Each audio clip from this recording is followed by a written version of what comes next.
నా ప్రియమైన తెలుగు మిత్రులందరికీ హ్యాపీ ఈస్టర్. శుక్రవారం దినం యేసు ప్రభువుని ఏ విధంగా ఇల్లీగల్గా అరెస్ట్ చేసి, డిటైన్ చేసి, క్రూసిఫై చేసి, ఘోర చిత్రహింసలుగా చంపింది దేనికంటే మన పాపముల నుండి రక్షణ విముక్తి కలగటానికి, మనకు శాంతి రావడానికి. చూడండి, ఇప్పుడు నేను వాషింగ్టన్ డీసీలో ఉన్నాను, చాలా మంది తెలుగు అని కలిసి.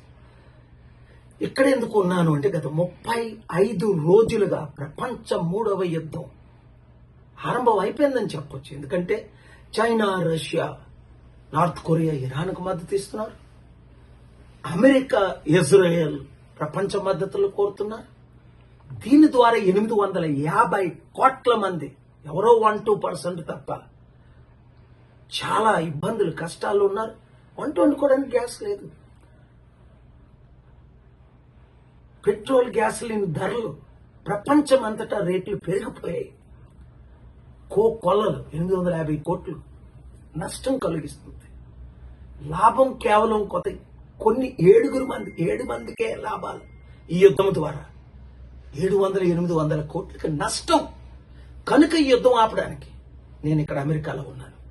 ప్రార్థించండి, నా మిషన్ ఫలించినట్లు.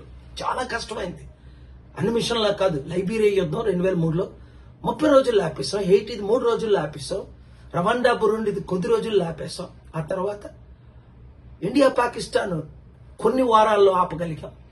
ఇరాక్, అమెరికా యుద్ధం 18 నెలలు నేను సడాం హుస్సేన్ కలిసిన, జార్జ్ బుష్ను కలిసిన 2002లో ఆపగలిగామా. 2003లో మళ్ళీ యుద్ధం స్టార్ట్ అయ్యింది. ఈ యుద్ధం వల్ల ఎంతో నష్టం ఉంది. ఈ యుద్ధం ఆగాలని ప్రార్థించండి. ఈ ఈస్టర్ సీజన్లో ప్రతి ఒక్కరు, హిందూ, ముస్లిం, క్రిస్టియన్, ఎథిస్ట్ అందరూ, దేవుణ్ణి నమ్మని వారు కూడా ఈ వీడియో ఇతరులకు షేర్ చేయండి.